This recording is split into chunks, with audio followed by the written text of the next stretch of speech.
Poštovani gledatelji, dobrodošli u još jednu emisiju ICT Business TV-a. Ovog puta donosim vam ekskluzivnu reportažu sa još jednih Windaysa koji su održani u Poreču.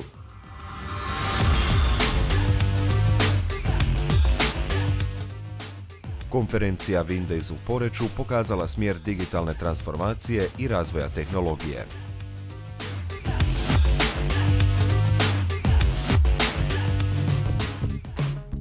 17. po redu Windays konferencija s ključnim porukama o važnosti digitalne transformacije i njezinom učinku na rast hrvatskog gospodarstva te o vrijednosti moderne tehnologije koje pospješuju rad tvrtki i organizacija, održane u Poreču od 24. do 28. travnja.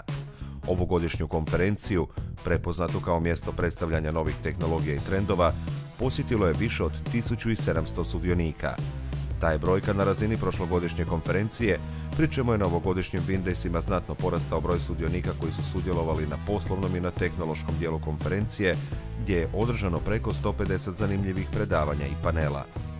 Znači, ove godine smo imali u stvari 3 nekakve ključne teme po kojima smo Technology konferenciju kreirali. Prva od njih je naravno tema cijele konferencije, znači biznisa, a to je digitalna transformacija. I ono što smo radili prilikom odabira predavanja smo stavljali u 4 naše kategorije, znači Microsoftove kategorije digitalne transformacije. Osim toga, 2 ključne teme koje se naslanjaju u stvari na cijelu priču digitalne transformacije u technology smislu su tehnologije otvorenog koda, znači open source, gdje smo zaista probali uključiti što je moguće više i open source zajednicu kako bi se angažirala i imala predavanja na tu temu. I tu bi istaknuo isto tako dosta veliki angažman sponzora Red Hat koji je po prvi puta na konferenciji, tako da u stvari jako sam zadovoljan time. I treća tema koju smo posebno isticali su pitanja informacijske sigurnosti, odnosno cyber security-a. Tako da kolege iz različitih firmi koje se bave baš cyber security-em su ovdje i imali su izuzetno dobro i posjećena predavanja. Percepcija javnosti je dosta u principu, ja bih rekao, drugačija od one stvarnosti. Znači, Microsoft se tehnologijama otvorenog koda jako dugo bavi, no međutim to je eskaliralo sa dolaskom Satya Nadelle koji je promijenio u stvari firmu na način da ju je otvorio prema svim vendorima, svim tehnologijama. I to je upravo ono što možemo vidjeti danas da se dešava u ekosustavu Microsofta, gdje su recimo u Windowsima 10 uključen je znači kompletno shell Linuxa koji se može iskoristiti i kao takav koristiti. Ako gledamo recimo statistike na Microsoftovom javnom oblaku, negdje više od 40% workloada, odnosno stvari koje se tamo nalaze, su bazirane na otvorenom kodu. I istaknuo bi još jednu činjenicu da ako se uspoređuje Microsoft sa ostalim velikim firmama danas iz svijeta IT tehnologija, u stvari mi smo ti koji smo u prošloj godini imali najveći doprinos na recimo GitHubu, otvorenom kodu i najviše contributiona, najviše smo stvari dodali kao Microsoft tamo. Sigurnost informacijskih sustava trenutačno je jedna od glavnih briga IT industrije. Rastuće prijetnje zahtijevaju odgovarajuće mjere, pa tako Microsoft godišnje investira više od $1 milijardu u sigurnost. Cyber security, to je jedno od predavanja koje bi sa Technology Keynote-a posebno istaknuo, gdje smo pričali o znači, odnosno social engineeringu, kako se zove. Percepcija javnosti je da je to još ona stara stvar u kojoj ljudi kopaju po, recimo, smeću tražeći informacije o nekome, o žrtvi, ajmo to tako reći. No, međutim, napadi su puno sofisticiraniji. Recimo, pokazali smo bili kako je u stvari izuzetno jednostavno krivotvoriti nečiji pozivni broj.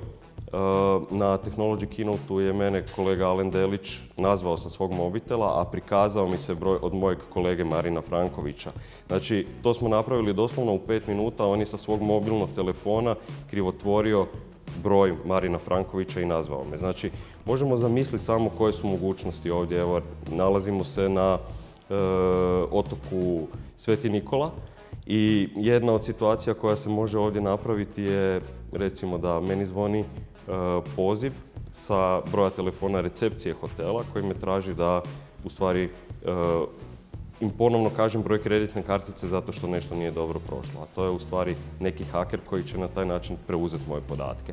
To je jedan samo mali primjer, znači koji govori o social engineeringu. A cyber security je puno šira priča i ovdje imamo, vidjeli smo u stvari i okrugli stol kako to funkcionira u financijskoj industriji, kako su u stvari banke štitile svoje korisnike od napada, phishing napada gdje im se pokušalo u stvari preuzeti kontrola nad njihovim internet bankarstvom, raditi u stvari pokušaj nekakvih krivotvorenja u principu naloga i krađe novaca u stvari sa korisničkih računa. Tako da to su samo neki mali detalji, a osim toga jako puno nekakvih drugih primjera imamo u stvari baš na razini cyber security-a. Jer danas u svijetu koji je međusobno povezan, internetom smo povezani na razne načine, ljudi u stvari moraju biti sigurni i ta sigurnost mora biti transparentna, jako čvrsta, a opet s druge strane ukoliko je ona prekompleksna, ljudi ju neće koristiti, zaobilazit će ju. Znači to je primjer recimo čestih promjena lozinki koje u stvari korisnici kao takvi ne vole raditi. I ono što recimo Microsoft je pokrenuo inicijativu sa Windowsima 10 sa svojim javnim servisima u oblaku je činjenica recimo da korisnik više ne mora upisivati svoju lozinku, nego mu dolazi notifikacija na mobilni telefon gdje on mora odobriti u stvari tu autorizaciju. Znači imamo dvofaktorsku autentikaciju na vrlo jednostavan način izvedenu, tako da korisnik u stvari ne mora pamtiti svoju lozinku više.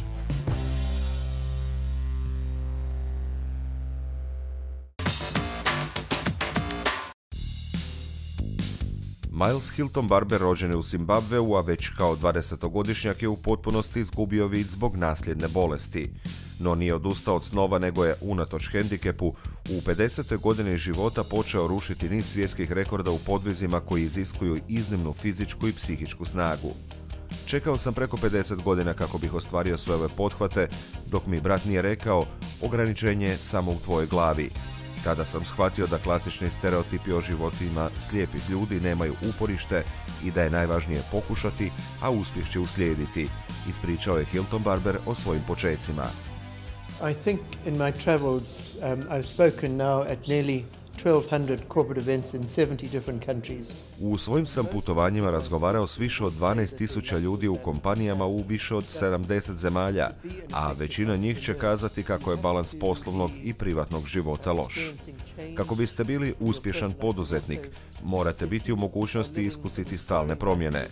A ako živite inspirativan privatni život, onda možete živjeti i inspirativan poslovni život. Ako vam je život doma dosadan, onda će vam i poslovno biti isto tako.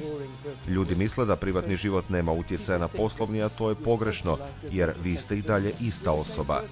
Samo je razlika jeste li u odjelu ili majici, ali ste ista osoba. Kada uspijete pronaći dobro i kvalitetno vrijeme za sebe u privatnom životu, to vas čini uspješnijim liderom ili poduzetnikom. Oni koji zanemaruju privatni život ne mogu biti uspješni niti poslovno. Sreća je zapravo ono što se događa u vašoj glavi. Postoje ljudi koji su uvijek pogonjeni nekom novom avanturom u životu, nečim novim što se događa. Moja sreća proizlazi iz toga da sam sretno oženjen već 40 godina, a sada ju volim čak 20 puta više nego kad smo se vjenčali. Dva najveća cilja u životu su mi da budem uspješan kao otac i kao suprug. Sreća su odnosi s ljudima. Kada imate snove ili vizije, što želite napraviti, to vas čini sretnim, ali i izgrađuje. Ako ne možete odlučivati u izazovima u privatnom životu, pitanje je kako ćete to učiniti u poslovnom životu koji je danas vrlo izazovan. Sreća je u vašoj glavi, vaše razmišljanje i stav. Ako ne rješavate izazove i ako se ne trudite, sve to zapravo nema nekog smisla. Kada ste učinili nešto po prvi put u svom privatnom životu, tada ste narasli i naučili nešto novo, suočili se s nekim izazovom. Moramo biti spremni suočiti se s brzim promjenama u ova izazovna vremena kada se sve brzo mijenja. Morate biti na to spremni i u privatnom i u poslovnom životu. Sreća nije popeti se na planinu, sreća je s drugim ljudima.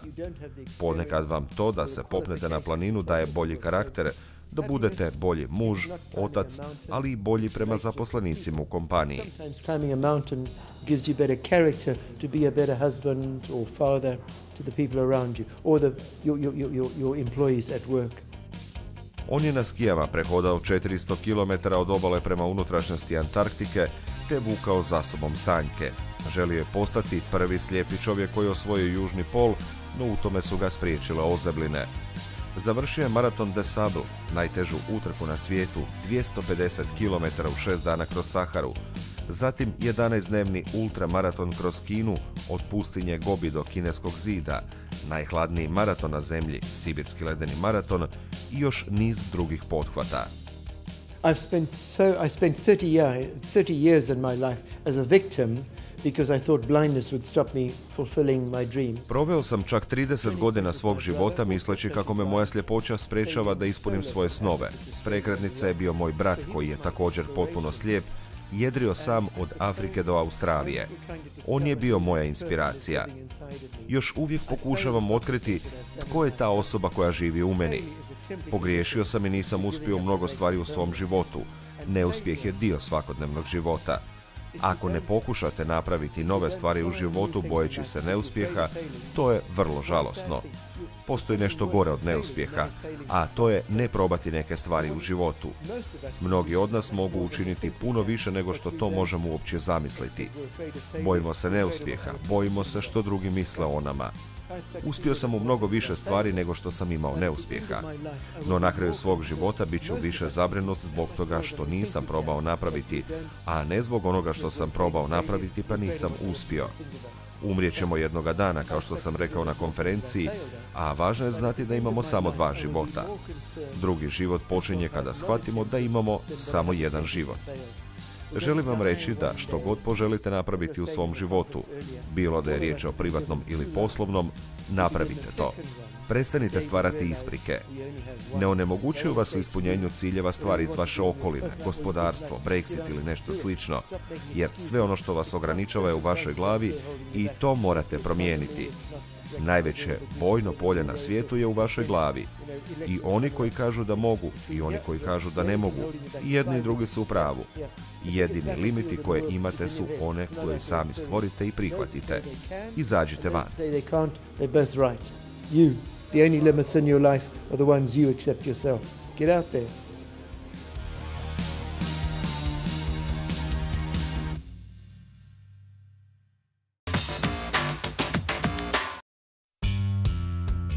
Visoko učilište Algebra od sljedeće akademske godine uvodi 2 nova smjera na stručnim diplomskim studijima primijenjenog računarstva. Podatkovni smjer i smjer razvoja računalnih igara. Uz kontinuirane promjene kojima se na studijima primijenjenog računarstva odražavaju trenutačni razvoj tehnologije i predviđanja trendova razvoja u narednim godinama, uvođenjem ova 2 vrlo aktualna, relevantna i zanimljiva smjera, ti studiji još bolje odgovaraju na potrebe hrvatskih, europskih i svjetskih poslodavaca u IT sektoru, te naravno studenata. Podatkovni smjer, to je njegov pravi naziv, kombinira znanja i vještina iz područja Big Data i Data Science-a. To je jedan logičan nastavak trendova i smjerova Algebre, s obzirom da smo prije 2 godine pokrenuli smjer digitalni marketing, koji je zapravo predstavlja praktičnu primjenu Data Science-a u poslovnom smislu. Ovo je bio apsolutno jedan logičan nastavak i zaokružena ciljena. Naime, poznato je da Data Science predstavlja 3 skupa znanja i vještina, a to je domensko znanje, analitiku i IT/tehnologiju. Tako je i taj aplikabilni Data Science u poslovnom smislu, digitalni marketing, predstavljao skup domenskog znanja i analitike, a ovaj studij, podatkovni smjer, predstavlja integrirani skup vještina IT-a, tehnologije i analitike. Razvidno je da u cijelom svijetu da postoji ogromna potražnja za stručnjacima sa znanjima iz područja Big Data i Data Science-a i mi zapravo cijelo vrijeme pokušavamo to integrirati. Ovaj studij je strukturiran na način da kroz 3 semestra, dakle to je diplomski stručni specijalistički studij koji kroz ukupno 4 semestra omogućuje stjecanje zvanja i diplome, kroz 3 semestra ide nastava, ukupno 3 + 6, 18 predmeta, 5 obaveznih i 1 izborni i nakon toga u 4. semestru diplomski rad. izravan upis bez razlika apsolutno mogu ostvariti svi koji su stekli zvanje na preddiplomskoj razini iz tehničkih znanosti polja računarstva ili iz društvenih znanosti polja informatike. Tako je, s obzirom da će studij praktično krenuti u primjenu u drugom mjesecu negdje 2018. godine. Smjer razvoja računalnih igara priređen je kako bi studentima pružio sva potrebna znanja iz jednog od najpropulzivnijih područja multimedijske industrije. Industrija razvoja igara naime u posljednjih 10 godina ostvaruje rast prihoda koji doseže i godišnje stope od 8,5%, a ukupni je globalni prihod tog sektora na kraju 2016. bio 99,6 milijarda dolara. Ti pokazatelji, kao i činjenica da su računalne igre sve češće prepoznate kao posebna vrsta takozvanog e-sporta, te da ih prate utjecajni svjetski mediji koji dodatno povećavaju potražnju za novim i kompleksnim računalnim igrama, pokazuju kako se radi o vrlo ozbiljnoj industriji, znatno većoj od filmske, u kojoj potražnja za kreativnim inženjerima i game developerima neće jenjavati. Da, pa danas kažem, tržište prelazi tih 100 milijardi dolara, šta god to, meni je to ogromna neka brojka, tako da ne mogu ni shvatiti. Ali ono što je ključno da se stvarno i oko toga razvija kontenta koji to mora popratiti. Znači sadržaj koji je, da li je to nekakav video tutorial, da li je to walkthrough, da li je to reviewovi. I ljudi postaju ambasadori toga, najvjerojatnije svi znamo o PewDiePie-u na YouTube-u i koliko on zarađuje upravo zbog toga što jednostavno reviewuje igrice na svoj nekakav specifičan način. Što se tiče game developmenta, mislim da to ogromno područje ljudi stvarno trebaju zagrist, a pogotovo oni koji to vole, ali kad kažem oni to koji vole, to nije ono ja volim igrati pa ja ću odmah za game developer. To je naporan rad i to puno trnja do onih nekakvih zvijezda, pedastra, ali poanta je da stvarno veliko je tržište, pogotovo kad bi se stvarno znali orijentirati i taj kulturološku neku barijeru prebiti da odemo na daleki istok, te stvarno je i populus je veći i sve ostalo, ali kažem, možemo ostati na europskom i zapadnom tržištu, jer taj mindset je nama bliži, recimo to tako. Pa ovo su sve nekako klasične naše, neću reći paradigme, ali klasične naše pitanje koje odgovaramo na uvijek isti način. Znači, pristupamo tome da studij normalno traje kao diplomski, to su 4 semestra, 2 godine, 4 semestra je pisanje diplomskog, jednostavno tu se završava njihova nekakva priča. Ono što smo uvijek tijekom godina rada sa studentima primijetili da njima nedostaju praktični predmeti, ali ne praktični predmeti kao, jer su naši većinom praktični predmeti, naravno uz nekako znanje koje dobivaju, ali treba im jednostavni kolegi koji im spaja i integrira različite znanje u jedan i provodi ih onda kroz cijelosti u tu priču, sve što su neki način saznali tijekom kolegija i tijekom fakulteta studiranja, da onda to jednostavno mogu skročiti u nešto što je jedan konačan proizvod. Tako da i takvih kolegija imamo, plus onda naravno i nekako težnja i rad sa VR-om koji je također kao jedan od kolegija i onda naša težnja da postavimo taj regionalni centar za VR gdje bismo stvarno tu mogli napraviti čuda i mogli napraviti jednostavno pomak sa studentima i onda pomak u nekakvoj budućnosti. Jer u pisanju nekakvog studija mi ga pišemo sada, on se treba izvesti za godinu dana dok dođe akreditacija, a zapravo mi razmišljamo tek o prvom čovjeku koji je za 3 godine izašao na tržište. Tako da ako sad ne razmišljamo o toj budućnosti, onda smo opet fulni. Tako da velika je potražnja i naši naravno game developeri i naši studiji koji se bave time i istražuju nove tehnologije, nove načine rada i optimizacije cijelog procesa. Tako da sve što oni imaju kao nekako svoj svakodnevni rad pokušamo jednostavno staviti unutar kolegije, unutar suradnje s njima i na projektima i jednostavno na taj način doprinijeti većoj nekoj razini znanja i studenata i onda i znanja primjenjivosti unutar toga. Tako tu vidimo stvarno dobru primjenu i onda je naravno mogućnost zapošljenja ne samo kod nas nego onda u regiji, a i definitivno ciljeno vanjsko tržište.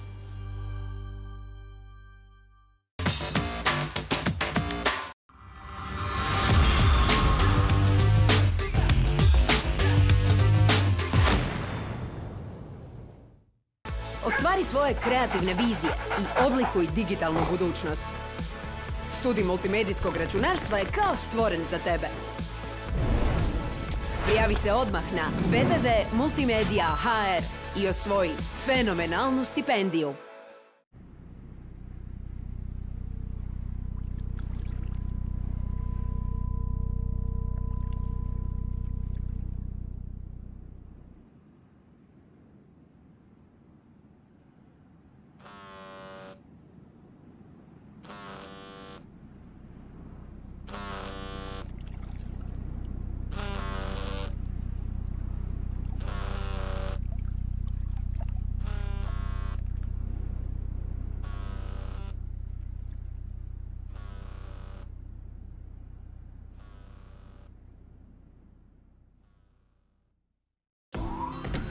Danas je sve moguće.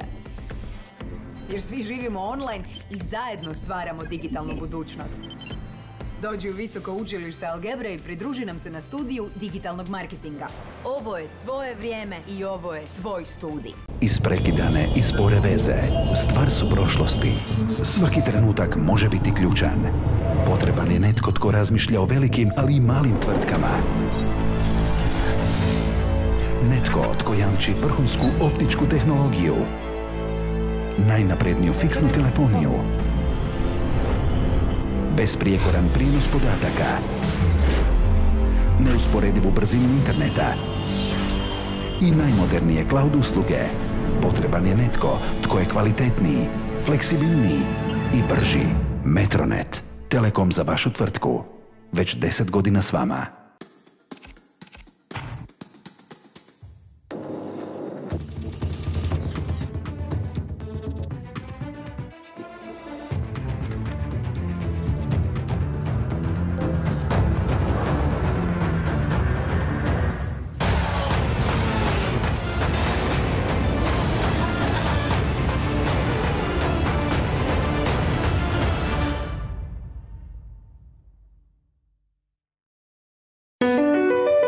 Ovo nije hotel. Ovo je vaš dvorac. Ovo nisu konobari, kuhari, sobarice. Ovo je vaša vojska. Ovo nije samo hotel. Ovo je vaše kraljevstvo. Ako i vašoj tvrtki poslovanje ovisi o tome radi li računala, internet, e-mail, fiskalna blagajna i mobiteli, odaberite najsigurnijeg poslovnog partnera u Hrvatskoj. Pametna rješenja dostupna su na jednom mjestu. Jer ovo nije bilo koja tvrtka. Ovo je vaša tvrtka. Hrvatski Telekom. Živjeti zajedno. Odaberi najbolji stručni studij u Hrvatskoj. Studiraj računarstvo na Visokom učilištu Algebra. Osiguraj praksu u vodećim IT tvrtkama i internacionalno iskustvo. Prijavi se odmah na www.računarstvo.hr i osvoji fenomenalnu stipendiju. Najdraža fotografija? Ova ovdje. Godinama smo se susretali, ali nikad prave prilike. I onda sam odlučio.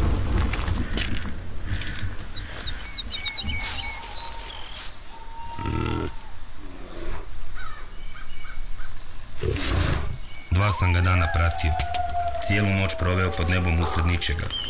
Nisam odustajao. I napokon, jednog jutra, nas dvojica, sami. Sasvim sami.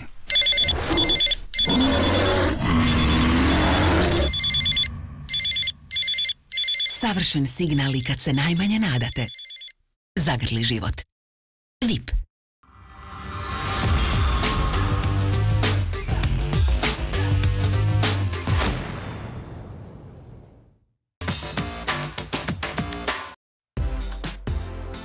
Na domaćem tržištu raste potreba za prostorom u podatkovnim centrima, stoga je Altus odlučio proširiti svoj postojeći data centar trećom jedinicom DC3. Na prvom mjestu Altus dobiva proširenje postojećih kapaciteta. Dosad postojeće sistemske dvorane ukupnog kapaciteta 400 četvornih metara iskoristivog informatičkog prostora gotovo su potpuno pune. Postoji još tu i tamo pokoji serverski kabinet u koji se može smjestiti oprema, ali svakako nedovoljno za daljnji rast na kakav su navikli. Novih 230 četvornih metara omogućit će im period nesmetanog rasta kolokacije i clouda. Pa to je jedan multidisciplinarni projekt koji možemo podijeliti na 3 nekakve osnovne faze. Prva dio je građevinska faza, drugi dio je elektroenergetski i treći je samo uređenje facilitija data centra. Projekt je trajao nešto manje od godinu dana, recimo da je sada nekih 99%, znači ostala je još šminka za urediti. Moramo reći da je već u produkciji, prvi korisnici su počeli ulaziti unutra i za sad stvari teku kako je planirano. Takav projekt nosi puno izazova u svakoj od ove 3 faze koje smo naveli. Rekao bi da je za nas najveći izazov bio u tome što zapravo su se sve izgradnje i uređenja događala u samoj produkciji. Osim same izgradnje data centra, mi smo Našu amortiziranu opremu iz DC1 i DC2 također djelomično ili potpuno zamijenili novom opremom. I to je sve se radilo u produkciji. Korisnici ni u jednom trenutku nisu osjetili tu promjenu, makar se iza toga događalo jako puno stvari koje su bile ponekad i vrlo riskantne za sami projekt. Pa osim što je ova izgradnja data centra značajno doprinijela sigurnosti u elektroenergetskom dijelu, mi smo također napravili upgrade, veliki upgrade agregatskog sajta, nova postrojenja za hlađenje. Sa izgradnjom elektroenergetike DC3 zapravo smo dobili potencijalnu mogućnost proširenja na novu četvrtu serversku sobu DC4 koja je planirana negdje za iduću godinu s obzirom na intenzitet popunjenja današnjeg vremena.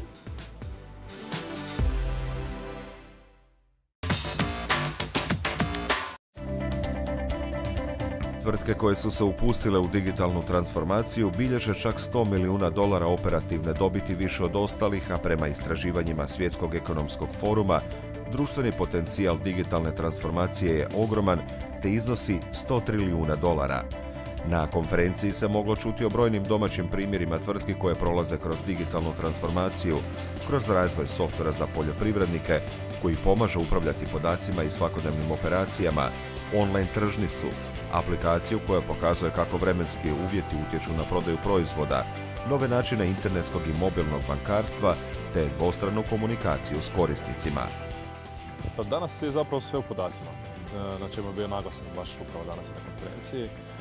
Podaci donose s jedne strane šumu, a s druge strane ako ih uspijemo izolirati, dati one ključne podatke na temelju kojih se može donesti neka odluka, onda možemo usmjeriti totalno poslovanje, a poljoprivreda je isto tako poslovanje koje mora biti profitabilno u nekom smjeru gdje zbilja napravimo akciju na vrijeme. Na primjer, samo zaštita je jedan od bitnih segmenata gdje ako radimo pravovremenu zaštitu, osiguramo visoke prinose, smanjimo si troškove, radimo višestruke impakte na taj način.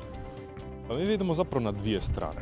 Zapravo i u samom financijskom menadžmentu farme, odnosno poljoprivrednog gospodarstva, gdje poljoprivrednici danas u Hrvatskoj većinom imaju računovođu i dobiju jednomjesečno PDV obrazac i znaju koje im je stanje na računu. To nije upravljanje financijama.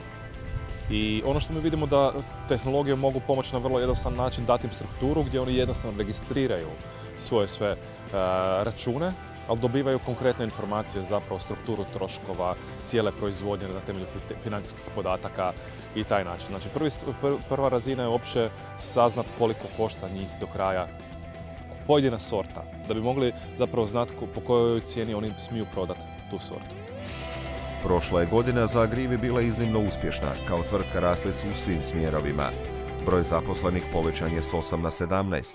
Broj krajnjih korisnika njihovih rješenja je utrostručen i prešao je 30.000, što je rezultiralo i utrostručenjem prihoda od prodaje.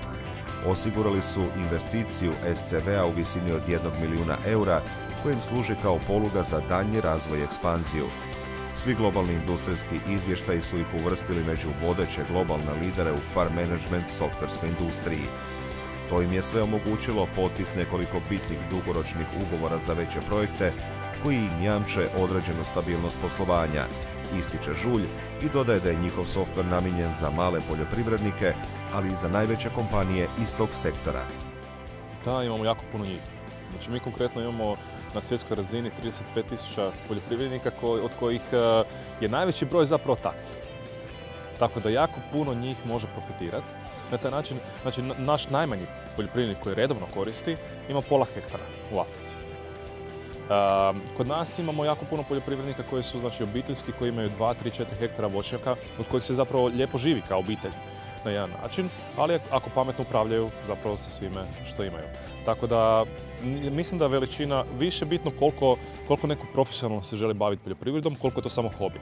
Ako je samo hobi, onda ljudi žele guštati, pusti me, zapravo računica nije ta koja je bitna, više guštaju tome. Ali ako žive od toga, onda imaju zbilja motiva da se mijenjaju. Opet ću se vratiti na odgovor je jako sličan. Zapravo, ko je profesionalan? To je bitno. Znači, mi imamo baš super primjer iz Hrvatske, konkretno, jednog vinara koji ima kćer koja preuzima vinariju. I onda vinar koji ima 60 godina je zapravo bio taj koji je donio odluku moraš to koristiti, to ti je budućnost. Jer on je pokazao kako on trenutno prati, ima na listićima papira, na kalendar lijepi ko je radio šta koji dan. On je tako vodio jer se jedino tako mogu pratiti troškove. I onda kad je vidio što mu tehnologija nudi, gdje mu pomaže, rekao kćeri, sorry, ali ti to moraš koristiti, htjela ti ili ne. Tako da često su sad već i starije generacije te koje donose odluke i vide benefite. Tako je, ne mora. Znači ono što je ključno, zapravo svi imaju unaprijed tu predrasudu. Ali ako to kreće već od 100 kuna mjesečno, a svi znamo na koliko puno stvari potrošimo 100 kuna mjesečno koje su nam ne toliko bitne i od njih ne živimo, onda vrlo lako se vidi zapravo taj cost benefit neki koji je.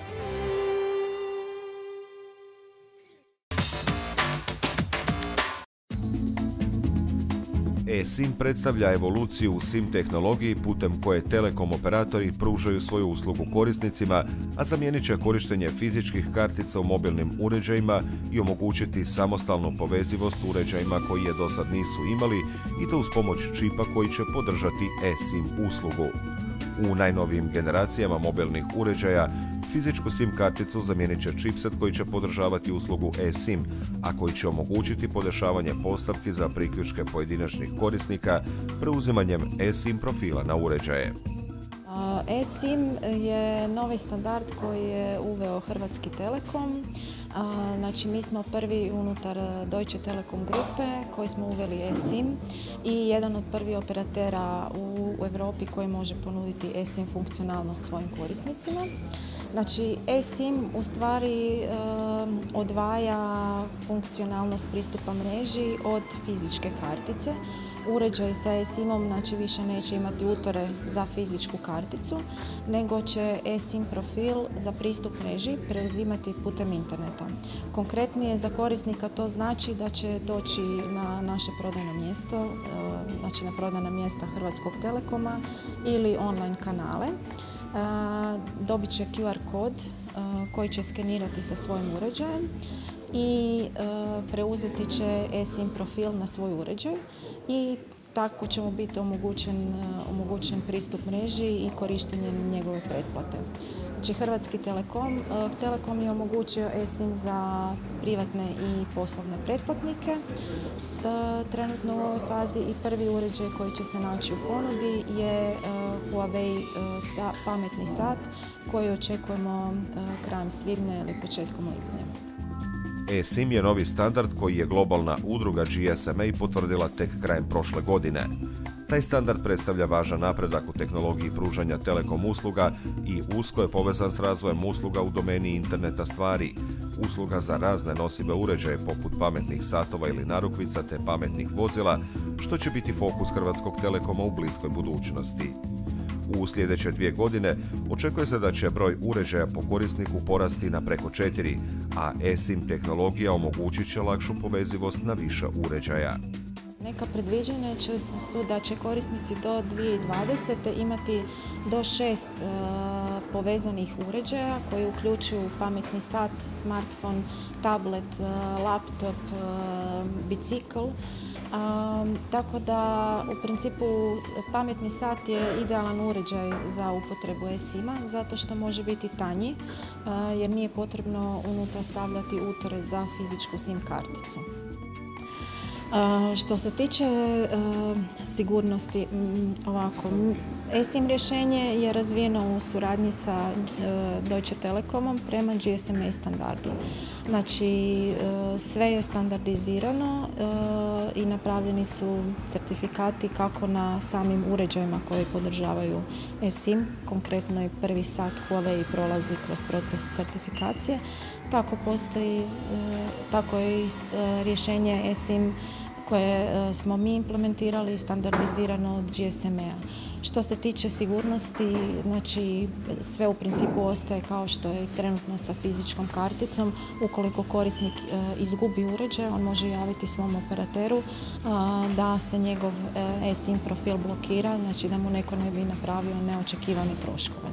U slučaju da korisnik želi prebaciti profil ili ga ponovno aktivirati, također se može obratiti ili putem online kanala ili na prodajnim mjestima Hrvatskog Telekoma i eSIM profil će mu se ponovno aktivirati na njegovom uređaju.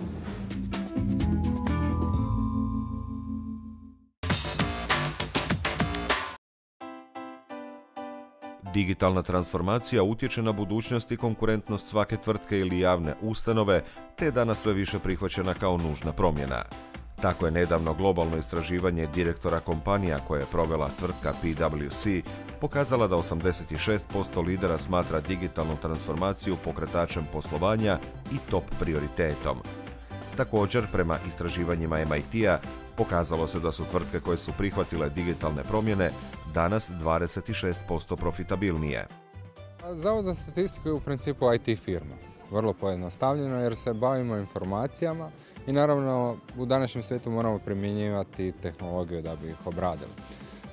Budući da želimo ostati relevantni, a da se svijet velikom brzinom mijenja, jednostavno moramo nove načine prikupljanja i obrade podataka, ali i diseminacije, odnosno pružanja podataka korisnicima, prihvatiti i početi implementirati. Mislim da u državnoj upravi općenito stvari idu znatno sporije nego u privatnom sektoru, no glavni razlog tome je zato što postoji veliki i dugi kontinuitet zapravo pružanja usluga, barem što se tiče službene statistike, i tu jednostavno nije moguće napraviti novi projekt u roku od jedan mjesec dana, nego sve se mora planirati, stvoriti pravnu osnovu za samu provedbu i na kraju provesti. Dakle, država je tu prirodno sporija, ali ja vjerujem da se ipak nekako kreće. Pa evo, Zavod je u principu institucija koja je stara 142 godine, odnosno pravni slijednik je institucija još od Austro-Ugarske.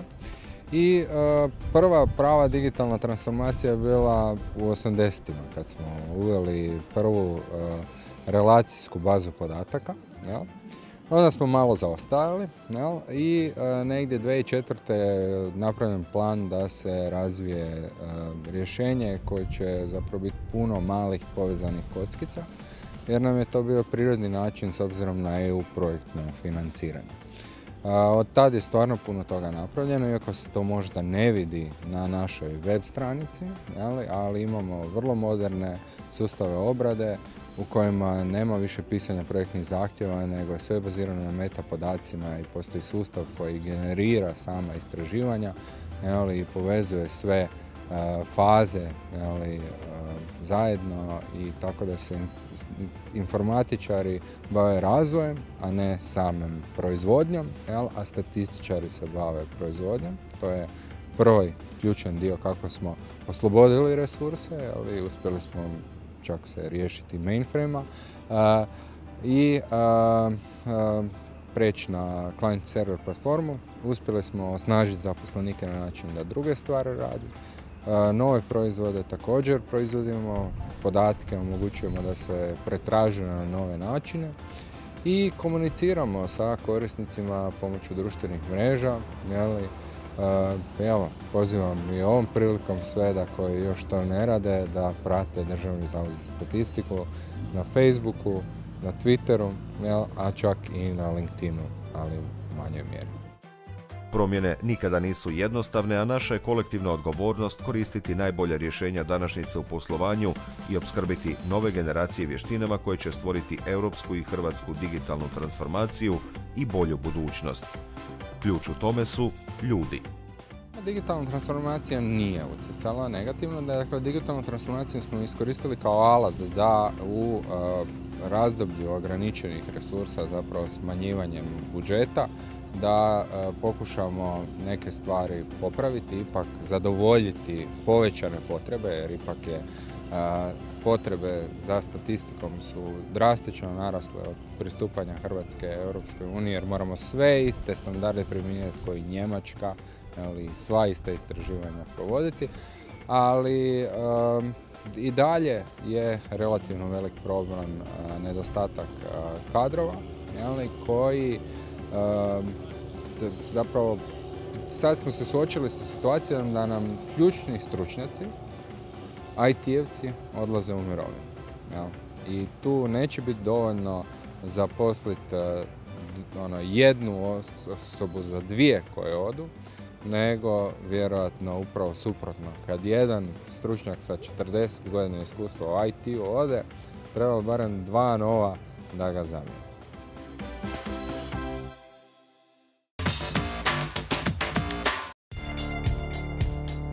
GamaChef, čiji su idejni začetnici i osnivači Dražen Drnas i Giuliano Nola, razvio je inovativnu robotsku tehnologiju koja je u mogućnosti automatski skuhati obrok u jednom loncu. Ističu kako ih je u razvoju tog rješenja pokrenula strast prema hrani i prema tehnologiji, pa je nastao robot kuhar koji kuha jelo prema stvarnom, omiljenom receptu, potpuno jednako kao što to činimo sami u svojim kuhinjama.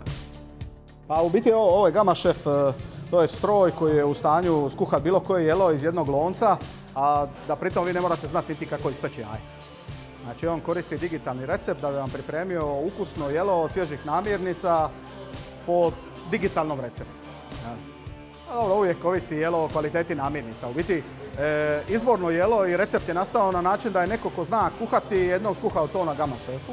I nakon toga GamaChef pamti sve količine, vremenski slijed, temperaturu, dodavanje vode i svih ostalih namirnica.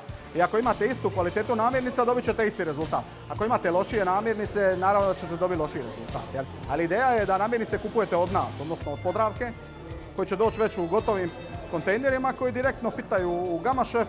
Vi ih uzmete ili naručite direktno, stavite unutra, odaberete recept i kažete GamaChefu kad želite da bude gotovo, a vi radite za to vrijeme šta god želite. Vozite biciklu, čitate knjigu, igrate se s djecom, doslovce šta god želite. A ovisi o jela, evo recimo konkretno ovaj rižot od kozica se kuha nekih 47-48 minuta, a neka jela se kuhaju kraće, ovisno o jelu. Pa u principu na ideju smo došli jednostavno razmišljajući šta bi ljudima bilo potrebno i korisno. I igrali smo se dosta sa onim Google glasom, ja smo vidjeli da to u biti nije baš nešto šta ljudima treba, bar ne svima.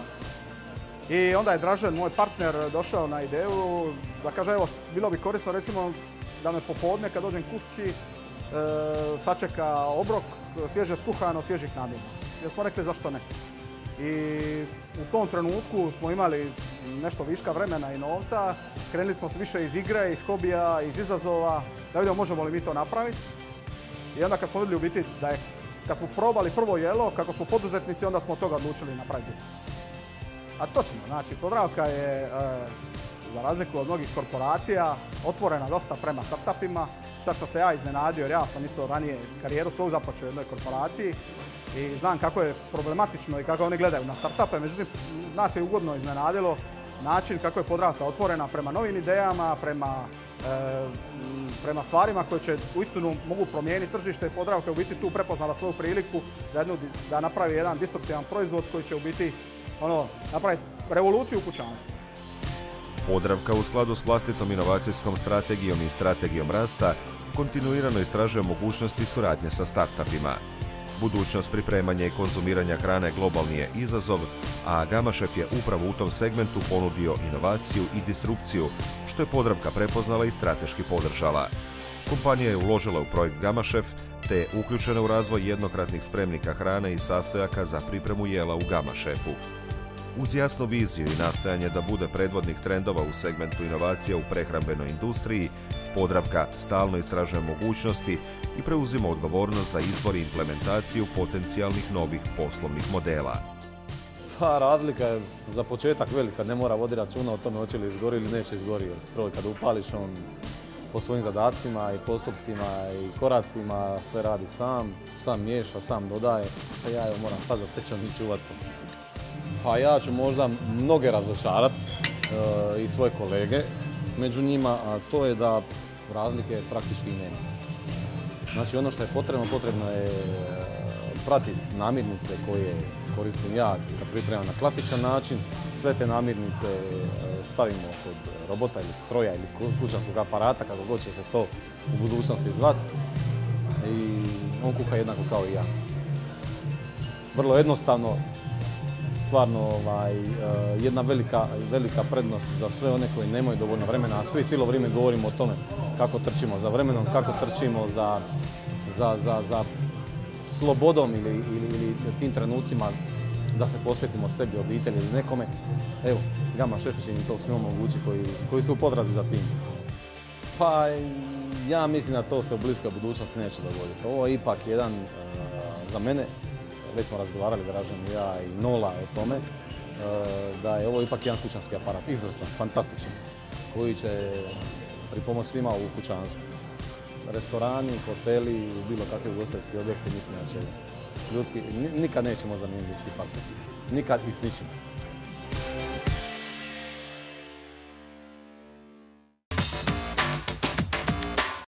Poštovani gledatelji, to bi bilo sve u ovoj emisiji ICT Business TV-a. Ekskluzivno s Windaysa iz Poreča, Dražen Tomić i Boris Ocić. Doviđenja.